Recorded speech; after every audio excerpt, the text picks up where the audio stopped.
How you doing, man? I'm good. How are you? I'm doing good. All right, time is of the essence. You've got to be places. I've got to be places. So let's get to it. Yeah. You got a new album coming out May 1st. Peaches, my favorite fruit. Maybe not the price of them, but what was the inspiration on the title of that new album coming out? Why peaches? I mean, it's like kind of the sister piece to our record Delta Cream, and um, that record is basically a tribute to a lot of North Mississippi blues stuff that influenced us. And so when we made that album, we specifically looked for a photograph from William Eggleston, maybe the greatest living American photographer. He's from that area. He's from Memphis. And when we found the image for Delta Cream, we just named the record after the sign that's on the photo. And so this was no different. We wanted to use the Eggleston photo as well, and we found this, and it became clear that we just wanted to name the record Peaches, and it was kind of was a fitting bookend to the Delta Cream record. Sweet. I love it. And I love the first two songs off the album. What's different about this upcoming album than previous ones? I mean, this record, like I said, is kind of it's covers of pretty obscure songs, just like Delta Cream. Only this is, less trance, less blues. It's kind of more upbeat, more rock, I'd suppose. But this was actually, yeah, being a two-piece band, like we very rarely have recorded in the studio as a full band with a bass player and other guitar players, and the only other time we've done that was Delta Cream. So this is a rare chance, I guess, to hear us in the studio playing live, including the vocals are taken live, all in one room. So it's kind of a rare way of making a record these days, but it was the way that all records were made, for a lot of stuff that really influenced us. And I think that's it. That's the takeaway. It's the spirit of the record. I think is raw and loose, and I think that that is the spirit of the Black Keys as well. Yeah, you put the words right in my mouth. I was going to say raw, you know. Drum and background quickly. Patrick, how did you start drumming and how'd you come to love it? I was forced into it because no one else wanted to do it, really. Everyone wanted to play guitar, including myself, and I would be the one willing to play the drums here and there. But I've always liked the drums. I think they're really important, especially, I've never really been.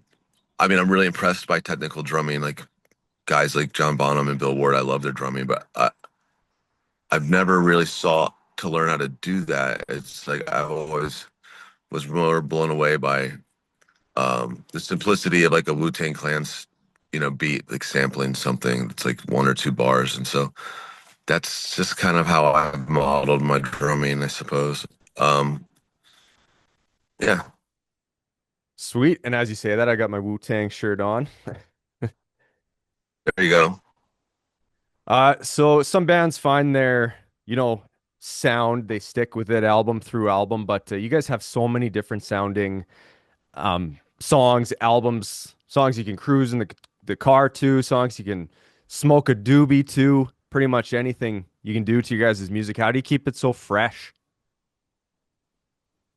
I mean, at the end of the day, Dan and I are, we're fans of music. That's what got us interested in this in the first place. And we've always kind of felt like it's cool to kind of capture our influence of whatever we're into at the time. And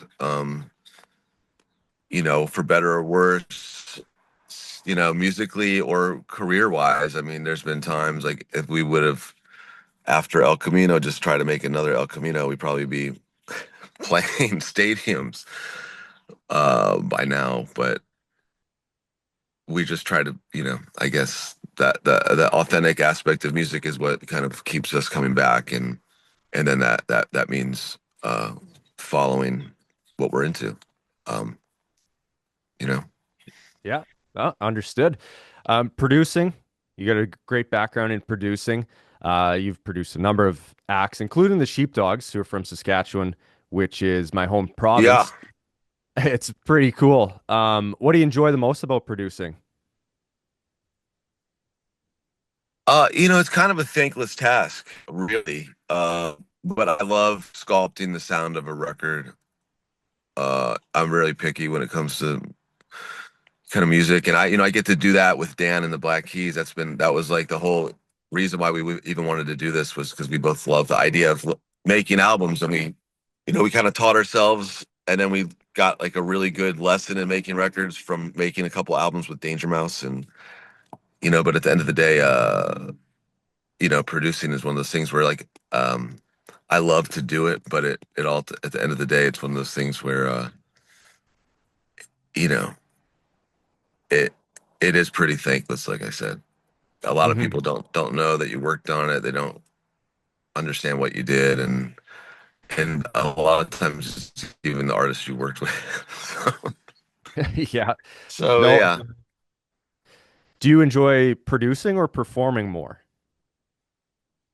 I enjoy them both. I think at this point, there's nothing more thrilling than a really good crowd, and that's kind of what keeps you coming back is getting in front of an enthusiastic crowd. Um, and I think when it comes to making records, the accolades that I might receive from some peers, just like musicians I respect texting me that they like something I worked on. That's what kind of keeps me coming back to that. Um, so I enjoy them both, but for different reasons. For different reasons. Yeah, 100%. They both give you that different high. World tour starting up here Yeah, I right mean, away. there's nothing like getting in your car after you've made something that you're really proud of and kind of listening to that. But the things that are seared into my mind are like moments on stage. Those are the things that because it's basically terrifying and thrilling. So That's what keeps you human, right? yeah. So world tour starting up right away here. That includes Canada. What's different about playing up here in Canada than other countries in the world? Yeah, yeah, we've always had great shows in Canada, and the crowd there is more reminiscent of a European crowd. Um, I mean, I think, we like playing in the U.S. obviously, but I think just speaking in general, the crowds in like France and UK and Canada and Australia are some of the best you can get in front of. One of our best show in North America, like as far as crowd goes, last year was in Toronto. And I think, growing up so close to Canada in Akron, Ohio, we're like 60 miles away as the crow flies. I kind of think we feel like honorary Canadians. It's always felt like a a good place to be. And we've always, and also we're fans of a lot of Canadian bands. So, So I just got the message here, Patrick, that we're running out of time. Just one closing question for you. I appreciate the time here.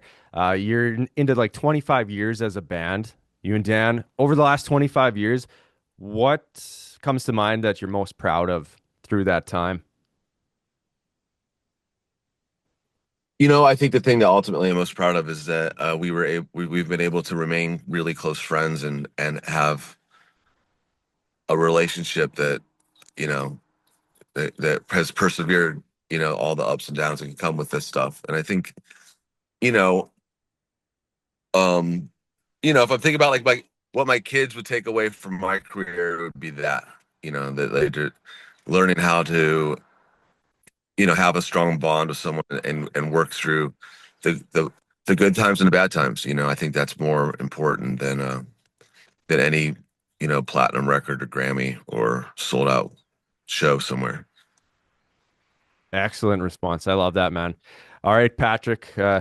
Won't hold you up any longer. I appreciate you taking the time to Yeah, chat with me here. likewise. It's been an honor, and all the best. We can't wait to welcome you up here in Canada later this year.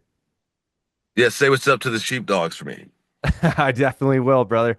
Thank you All so right. much. All right, man. Take care.